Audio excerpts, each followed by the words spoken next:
Hello, fellow Homo sapiens. Welcome back to Lifers. Here is our next plant species, the Showy Orchid. This species is native to much of eastern North America. They are normally found in deciduous forests, in shaded or near shaded areas, but very rarely in sunlight, in direct sunlight. They're usually associated with seeps and flooded areas within forests.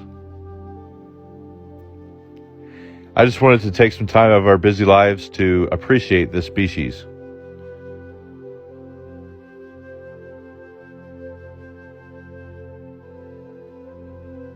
My mission is to share the tree of life with you, one species at a time.